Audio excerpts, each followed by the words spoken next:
فيلم دمه خفيف جدا، والفيلم ده على فكره له علاقه بقناعه كبيره عندي انه الستات ما بتعرفش تسوق. انا اي ست بتسوق بمشي بعيد عنها، يعني اركن بعيد كده واسيبها تعدي.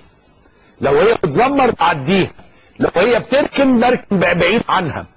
الستات ان جنرال يعني بشكل عام ما بيعرفوش يسوقوا. في 2 3 على حدود موريتانيا بيسوقوا كويس، انما يعني في طبعا يعني استثناءات، انما بشكل عام المرأة لا تستطيع القيادة، مش في مصر بس، في مصر والعالم. جايب لكم فيلم لطيف كده تتفرجوا على كيف تقود النساء السيارات، حقيقي حبيت تتفرجوا عليه عشان كل واحد ياخد باله. سيبوهم يسوقوا زي ما هو عايزه، زي ما هم عايزين، يمشوا في الشارع يعني يعملوا اللي هم عايزينه. ابعدوا عنهم، ابعدوا عنهم واخلوا لهم الطريق، اعتبروها عربية اسعاف.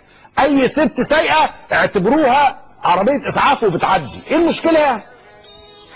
هنا طبعا برضو فكرة التعشيق العربية، ان انت يعني انك تبتدي العربية زي ما شايف ان هي ما كانتش عارفة فنطرت منها فراحت داخلة في العمارة وجابتها 2. وطبعا عادي جدا لما يجي حد يكلمها فيه ايه يا ست تقول له ارجوك ارجوك اعصابي وبتاع. ده واحد برضو من الدروس الصعبة، اللي هو طالع من حتة ضيقة ومن الباركنج وعايز تعمل الموضوع ده. طبعا هي مش واخدة بالها، هي مش مركزة. المرأة تركيزها برضو ضعيف شوية. اتفضل خلاص انت ايه، تعالى كلمها بقى هتعيط. برضو دي طبعا التركيز مفيش، داست فرامل وسط التلج راحت نازله الميه بالسلامه على طول. يعني كده الطريق مثلا دي في المانيا دي تتفرجوا عليها. بصوا على التايمر، اصعب درس بالنسبه للستات درس الركن.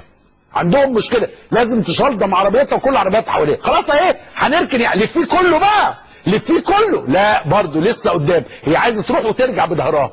هي درس الركن ده ما جاش معاها، يعني وهي بتتعلم السواقه الموضوع وهي الست. طب ما هي لفيها بقى، ما فيش. طب اهو بظهرها عدى 3 دقايق على فكره، خدوا بالكم. والناس الراجل المؤدب اللي في العربيه المرسيدس قاعد مستني ان الست 3 دقايق، الشارع كله واقف بيتفرج عليها. يعني مصر كلها وقفت تتفرج على الست. بوشك طيب اهو، خلاص اهو، خلاص اهو. الراجل زهق، الراجل زهق. ولا يا مدام بعد اذن حضرتك اتفضلي اتفضلي. فنازله تزعق له، انت ايه عايز ايه؟ بقى لي 3 دقايق 5 دقايق بركن فيها ايه يعني؟ بص بقى الراجل بصباعه اليمين الصغير خلاص اهي. في ايه؟ حصل حاجه؟ درس الركن. وطبعا قالت له ايه؟ فمش عارف ايه وبتاعه، فهو قال لها في 60 سلامه. وراح الراجل ماشي، لان احنا هنقف على ما تتعلمي الركن. طب ده برضو موضوع اخر، برضو في بلد تاني عشان تشوفوا برضو الستات زي ما انتم شايفين بتقطع من العربيه بتاعت السوق. طب ما تعرفوش السوق بتنزلوا ليه الشارع؟ ومش بس كده، اتفضل اتفضل اتفضل، دخلت في السياج والعربيه اتقلبت. بالك مثلا هل هي نازله مثلا متضايقه؟ الراجل خايف وجاي بيشوف في ايه. اهم حاجه ايه؟ اهم حاجه عند الست ايه في العربيه؟ الشنطه الاول. قالت له خد الشنطه الاول يا محمد، ومع السلامه، وخدت شنطتها وميرسي قوي. زي ما حضراتكم شايفين برضو التركيز مشكله الستات التركيز. وطبعا هي طلعت لان هي ما عرفتش اصلا تجيب العربيه جنب الكارت بتاع البارك.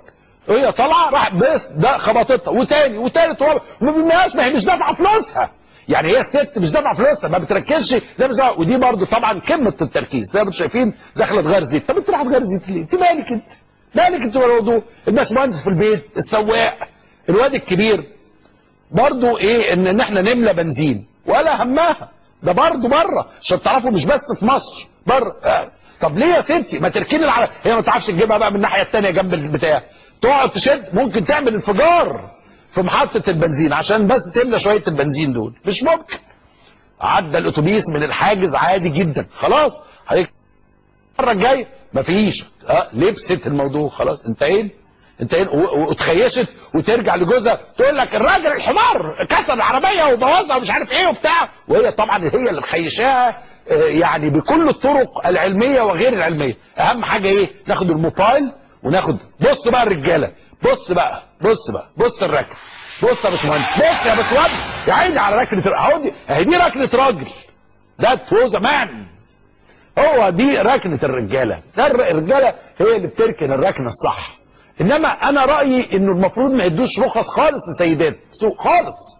يعني يبقى جنبها مثلا سواق بتاع يعني كده. لانه نقطه التركيز صعبه شويه عنده.